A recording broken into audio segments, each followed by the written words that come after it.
7 जुलाई है और दिन गुरुवार का है। बिहार की 2 बड़ी महत्वपूर्ण खबरें हैं। खबर पहले मैं आ जाता हूं। मुंगेर के दुर्गा विसर्जन के दौरान एक व्यक्ति अनुराग पोद्दार की गोली लगने से मौत हो गई थी और उनके पिता अमरनाथ पोद्दार ने न्यायालय का दरवाज़ा खटखटाया था। उसके बाद तारीख पर तारीख बढ़ती चली गई। अब माननीय मुख्यमंत्री जी 13 तारीख को इस मामले में सुनवाई होनी है। अब मृतक के पिता अमरनाथ पोद्दार का स्वास्थ्य बड़ा खराब बताया जा रहा है, अस्वस्थ चल रहे हैं, जिनके कारण उनका इंटरव्यू लेने में उनकी वीडियो हमारे पास नहीं आ सकी। दूसरी सबसे अहम खबर ये है कि बिहार में एक IPS अधिकारी, एक नहीं तो मान लीजिए 2, गया के पूर्व SSP और गया के पूर्व IG से जुड़ा ये मामला है।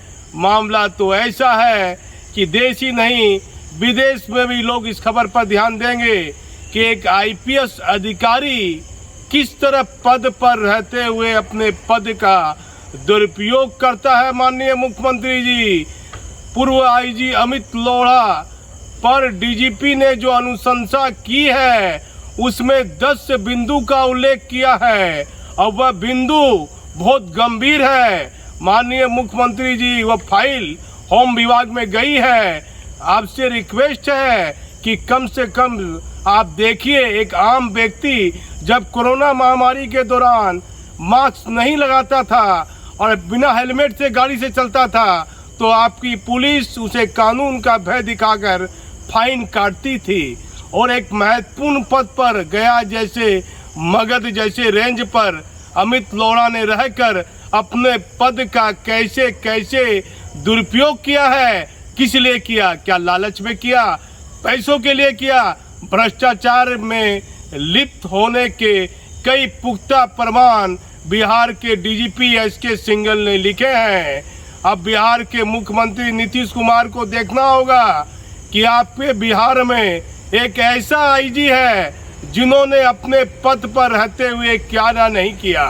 आप देखिए, फिल्म बनाने की चर्चा है माननीय मुख्यमंत्री जी, एक जमीन को मामले को लेकर चर्चा है, लेकिन 2-3 मामले को छोड़कर 10 बिंदु अलग से दिए गए हैं।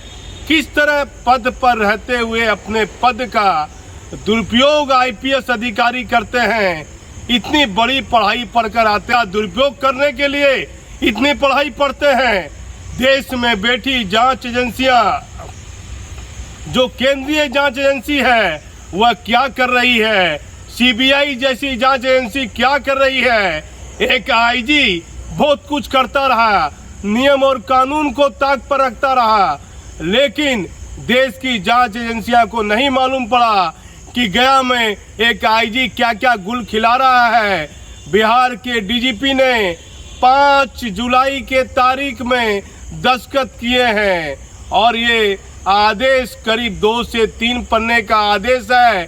IG और SSP के खिलाफ अलग अलग अनुशंसा बिहार के DGP SK सिंघल ने कर दी है, लेकिन SK सिंघल ने कई बिंदुओं का जिक्र उसमें खुलेआम नहीं किया है। उसके बाद मैं बता देता हूं माननीय मुख्यमंत्री जी, IG के साथ गया के एक प्राइवेट आदमी का नाम भी जांच में आ गया है। वह कौन प्राइवेट आदमी है और उसके साथ IG के कहां-कहां लोकेशन मिले हैं माननीय मुख्यमंत्री जी। मुख्यमंत्री जी, ये भी मालूम कीजिए, क्या IG साहब विदेश गए थे? IAS IPS अधिकारियों में चर्चा है। इस बात का कोई पुख्ता एविडेंस किसी के पास नहीं है, लेकिन लोग चर्चा करते दिख रहे हैं अधिकारी कि भैया IG साहब विदेश भी घूम के आए हैं, जिसकी जानकारी राज्य सरकार को नहीं है। अब देखना होगा बिहार के मुख्यमंत्री को कि आपके द्वारा बनाया गया ये सुशासन पर एक IG कितना भारी पड़ रहा है। कहावत आ जाता है, वही गाना आ जाता है कि दुनिया बनाने वाले क्या तेरे मन में समाई, काहे को दुनिया बनाई। एक IPS अधिकारी अपना करियर बनाने के लिए एक लंबी पढ़ाई पढ़ता है, लेकिन स्वार्थ और लालच इंसान से क्या नहीं करा बैठता है। IG ने अपने पद का दुरुपयोग क्यों किया और किया तो IG पर आने वाले दिनों में क्या कार्रवाई होगी। यदि पर्दे के पीछे की बात माने तो आईजी के एक बैचमेट का कहना है कि आईजी की लंबी नौकरी है, वह डीजीपी तक बनेगा और जब डीजीपी बनेगा तो सभी मामला रफा दफा हो जाएगा। लंबा नौकरी है आईजी का। अब बिहार के मुख्यमंत्री नीतीश कुमार जी को देखना होगा कि आपके सुशासन में उस आईजी के बारे में क्या क्या लिखा है। माननीय मुख्यमंत्री जी, आपने औरंगाबाद के एसपी को सस्पेंड किया, आपने औरंगाबाद के एसपी को सस्पेंड किया, आपने मुंगेर के डीआईजी को सस्पेंड किया, भोजपुर के एसपी को सस्पेंड किया, लेकिन आईजी अमित लोढ़ा अभी तक सस्पेंड क्यों नहीं हुआ? क्या वह डीजीपी के द्वारा जो अनुशंसा की गई है, क्या वह झूठी अनुशंसा है? क्या बिहार के डीजीपी ने वह जांच रिपोर्ट अनुशंसा करते समय आईजी को बचाने के लिए क्या क्या किया है, या डीजीपी ने एक सही रिपोर्ट राज्य सरकार को दी है? कई तरह के अहम सवाल है। सवाल तो बिहार के डीजीपी पर भी उठेगा, क्योंकि उन्होंने अनुशंसा की है, यानी अनुशंसा सच की है, सही की है। तो ऐसे आईपीएस अधिकारी को क्या अपने पद पर रहने का अधिकार है? सुप्रीम कोर्ट, हाई कोर्ट, न्यायपालिका को ऐसे मामले में संज्ञान लेना चाहिए। किस तरह एक आईपीएस अधिकारी अपने पद पर रहकर, अपने नियम और कानून को ताक पर रखकर, अपने पावर का इस्तेमाल कर कैसे कैसे निजी स्वार्थ के लिए ये कार्य कर रहा है। बिहार के डीजीपी ने 10 बिंदु की एक अनुशंसा की रिपोर्ट राज्य सरकार को भेज दी है और बताया जाता है कि अमित लोढ़ा एक फिल्म बना रहे हैं जिसकी जांच आर्थिक अपराध की इकाई की टीम कर रही है, नहीं कर रही है, यह कहना कठिन होगा। और एक ST का मामला है जो दलित महादलित से जुड़ा हुआ है, वो जमीन का मामला है, उस मामले की भी जांच नहीं हो रही है। 3 गंभीर मामले की जांच उस 10 बिंदु में नहीं दिखाया गया है माननीय मुख्यमंत्री जी। इसीलिए डीजीपी के अनुशंसा पर भी सवाल उठना लाजमी है।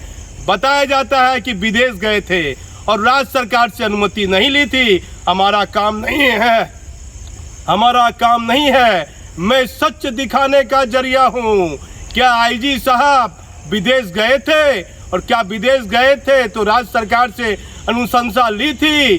क्या आईजी साहब कोई पिक्चर बना रहे हैं?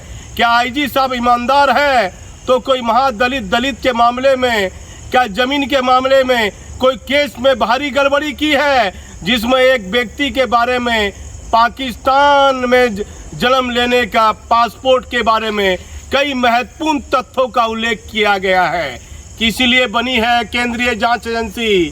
क्या कानून देश में 2 तरह का है? ये आईजी पर जो अनुशंसा बिहार के डीजीपी ने की है, वह मिला जुला कर गंभीर अनुशंसा है, लेकिन कई मामले को उसमें छिपाया गया है या बचाया गया है। बिहार के मुख्यमंत्री नीतीश कुमार को देखना होगा कि आपके सुशासन में एक आईजी आपके सुशासन पर भारी पड़ रहा है। बताया जाता है कि पूर्व एसएसपी पर शराब के मामले में एफआईआर हुई है और एफआईआर एसपी पर हुई है। तो क्या शराब के मामले में सिर्फ एसपी जिम्मेदार था? वहाँ रेंज में इंस्पेक्टर है, डीएसपी है, वहाँ आईजी है। क्या शराब के मामले में अन्य अधिकारी दोषी नहीं थे? माननीय मुख्यमंत्री जी, आपने मद्य निषेध का कानून बनाया है, लेकिन मद्य निषेध के कानून का पालन आप ही के अधीनस्थ अधिकारी नहीं कर रहे हैं। और आम व्यक्ति यदि शराब की एक घूंट पी लेता है तो पुलिस अधिकारी कहते हैं फूकिए, आपका शराब वाला आ जाएगा कि पिए या नहीं पिए हैं। आम व्यक्ति के लिए तो तरह तरह के कानून बने हुए हैं, लेकिन आईपीएस अधिकारी खुलेआम अपने पद पर रहते हुए अपने पद का दुरुपयोग लालच में कर रहा है। और कितने कितने लालच में नियम और कानून को ताक पर रखकर आदेश दे दिया। आईजी को भी नहीं पता कि उनसे क्या क्या गलती हो गई है। हमारा आईजी साहब से कोई निजी मतभेद नहीं है, मैं खबर दिखाने का जरिया हूँ। कोई भी आईपीएस है, मामला चाहे मुंगेर से जुड़ा लिपि सिंह का हो, मामला चाहे अन्य आईपीएस से जुड़ा हुआ हो, मैं सच दिखाने का जरिया हूँ। माननीय मुख्यमंत्री जी, और पद का दुरुपयोग किस तरह से किया है। मैं भागलपुर से दीपक नौरंगी।